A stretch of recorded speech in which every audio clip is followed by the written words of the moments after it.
Hello, people of YouTube. This is Gray's Guitars. My name is Steve Gray. Thank you for watching. Today, we're going to be talking about some drama in the old YouTube reviewer community. Not that I get paid to review stuff anyway, but Aero brand guitars, Aero guitar, AeroBand guitar is what I should say. There's been a couple of YouTubers that have reviewed this thing, and it's not good. Price-wise, it is not good. But basically, this thing is a fancy toy for beginners, and it's more expensive than an actual, like, what I would call low-tier setup. Meaning you can buy a halfway decent guitar and a halfway decent amp for the price of this thing, and it doesn't really solve any problems. If anything, it creates more problems. So this was originally a Kickstarter. It got, looks like 739 backers. They got like $2 million. They produced this thing. There's a built-in speaker. There's actual strings that you strum.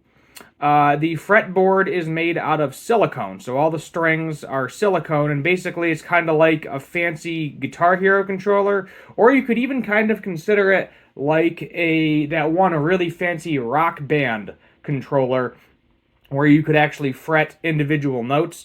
However, you can play chords by playing one note, which is not helpful at all. So like if you want to play a G chord, you only have to hit one note on the G, and then it gives you the entire chord sound, which that's not how an actual guitar works, unless you're in like an open tuning or something. And then apparently, based on, I believe his name is Itish Pi, I'm probably, or HP42, I always get confused with this guy's name.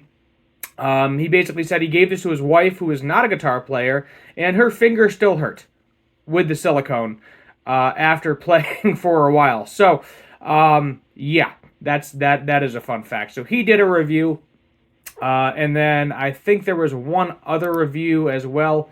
The Guitar Geek, he did not do the review. Here we go, yeah. Six String TV. He also did a review. And you are more than welcome to go check out their videos if you would like to. Both decent channels. And they basically had the same exact complaints that I had, because I did watch both of these reviews. Not in full, but the majority of them. And it was all the same complaints. So as a beginner, there is no reason to buy this product. It does have a built-in speaker, which, I guess you don't technically need an amp with it. But at the same time, you get a 5% savings. I'm just clicking on the thing right now. You pre-order it. Pre-orders start on Halloween for $569. And yes, it's like travel-sized or whatever. It's got all these fun little tech features. But at the same time, let's just Squier. Let's go here, Squier Guitars, real quick. Oh, look at that! I can buy a Mustang for $200, and then I have $400 extra to buy an amp with. Or I can buy a cheap amp, and then I can also buy something to record with if I want to record my sounds. I can get a Strat, $200. There's so many other options. You can do Harley Benton, you can do Squier, you can go low-end Epiphone, Ibanez, Geo. There's just so many other things for beginners that, I would buy or recommend buying over this guitar, which essentially I feel like shouldn't cost more than like $200. Like that would be the maximum price. If this was $200, maybe. But no, this is the price of something where you could buy a halfway decent instrument, halfway decent amp, and even maybe something that I would be okay gigging with, in a pinch, depending on what your budget is.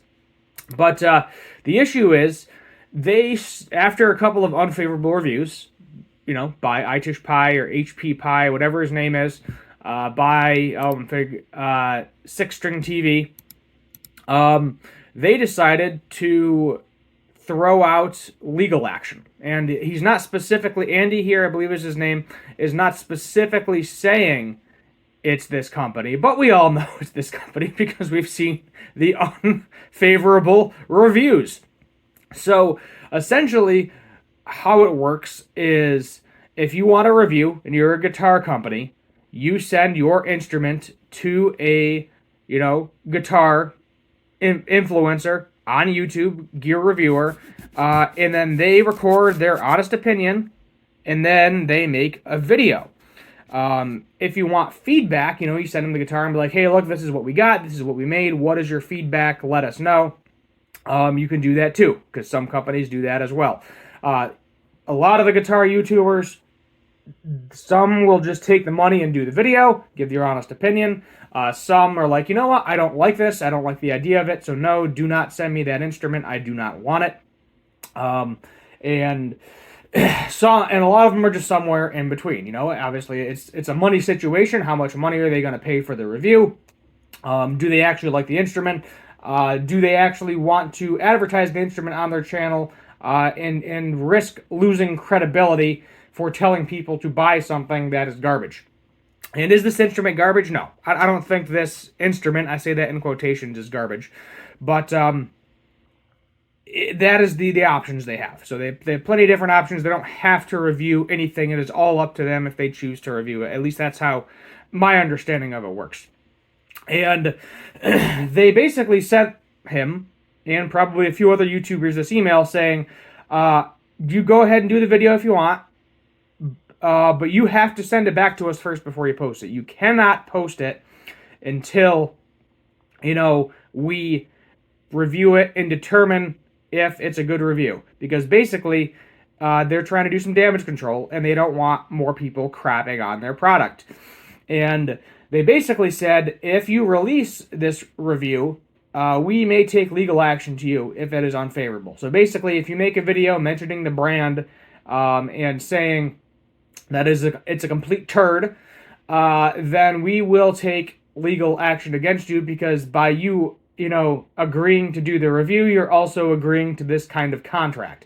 Lucky for me, I am such a small YouTuber right now that I have no affiliation with AeroBand guitar, and I have no advertisements, I have no membership, and I could, at this point, they do allow me to do a membership thing, but I have not done that or set that up yet.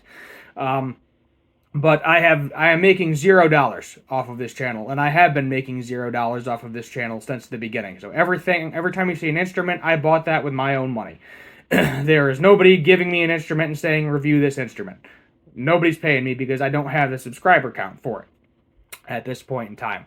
So they made a bad product. They made it too expensive.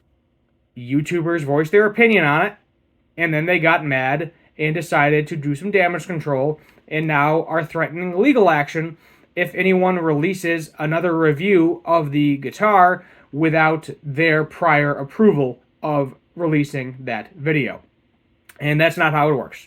That is not how it works. How it works is, if somebody likes your product, they think it's cool, they're like, yeah, that looks really cool, I want to review it, and then I'm going to make a video of it.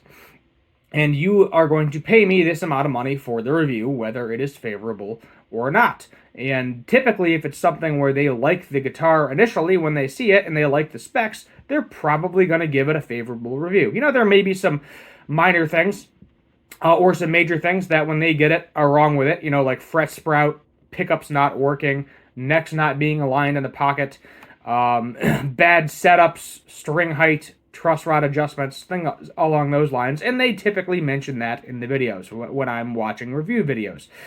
But you don't just be like, okay, you made a bad video, so we're not going to pay you. And that's essentially what AeroBand is threatening.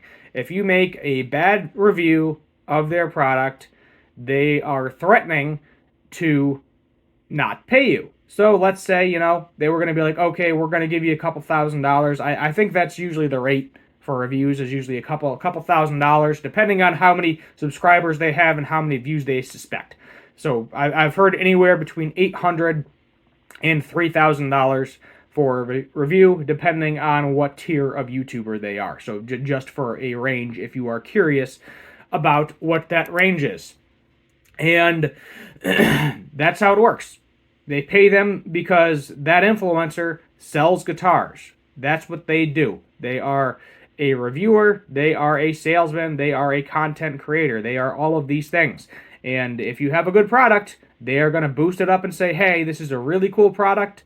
Go check it out if you want. That's how that works. If it's a giant pile of garbage, they're going to say, this is a giant pile of garbage. Now, this also has built-in effects. You can plug it in. Why anybody would ever use this on stage, I have no idea. I think a lot of people would laugh you off the stage if you brought this thing on a stage. But you could probably do some recording with it. But at the same time, for $600, what this is before this little 5% discount here, you can buy a decently cheap guitar, Firefly, eArt, Squier, Epiphone, Ibanez. I could just list off brands here. PV, I think, still makes some cheap guitars that are halfway decent. You could buy a cheap amp, too. You could get yourself... let's just go ahead and look at guitar amps, because probably a cheaper Fender. Let's just do shopping, and let's see what we have here. Yeah, you can get some cheaper stuff. You can get like a Boss Katana. So you can probably get a guitar for a couple $100 and then get a Boss Katana for a couple $100. If you buy used, it'll be even cheaper. But you can buy a little amp. It may not be the best amp in the world, and it's not going to be the best guitar in the world. But especially if you're buying used, you have plenty of options. And then that may even leave you enough money to buy some cheaper recording equipment. You might be cutting it a little close, I think, because I think a halfway decent amp is probably going to cost you around $300 in itself. But, yeah, you have plenty of other options. And then when you get to an actual guitar, when you're playing an actual guitar, the problems are still going to be there. Your fingers are still going to hurt. You got to get used to that eventually. You're going to have to build up some calluses like the rest of us did. I haven't been practicing as much as I should lately, so my calluses are a little weak. But, you pick up the guitar for a half hour a day. You play until your fingers hurt. If you're having fun, you kind of fight through it. If it's really hurting you and bugging you, you stop playing for a little bit. Maybe go back to it later that day or the next day, etc. But all those problems for new players are still going to be there, regardless of you purchasing this guitar first. Now, is it a complete piece of garbage? No. Is it a turd sandwich? No. Is the company being a turd sandwich? Yes. The company is 100% being a turd sandwich for these YouTube reviewers. Because they are like, okay, this probably would be a good product, but not for this price point. When you can buy this, and this for this price point. And that's what it ultimately comes down to. It could be an interesting learning tool, but not for this price point. You go to Walmart, find something similar that doesn't have all the same features, get that for your kid, or you can practice on that. Or just go out and buy a cheap guitar. Facebook Marketplace, Craigslist, OfferUp. Pick any of the buy-selling apps, or you just go online and find something cheap enough that you can just have at it. eBay, Reverb.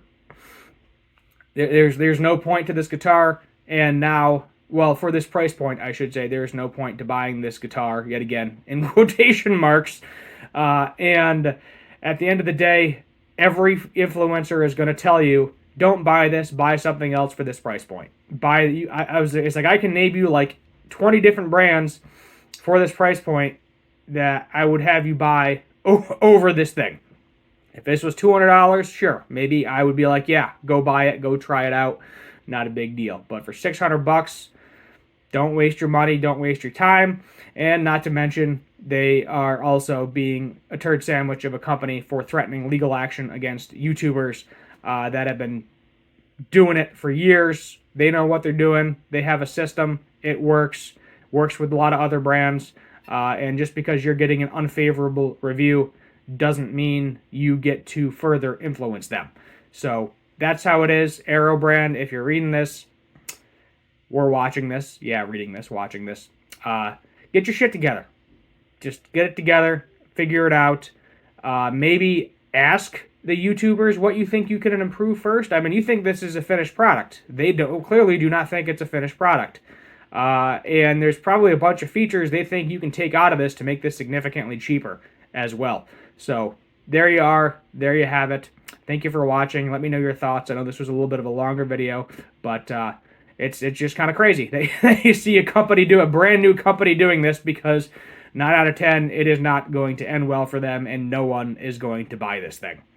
Thank you for watching. Hit that subscribe button on your way out while you're down there. Notification bell, like, share.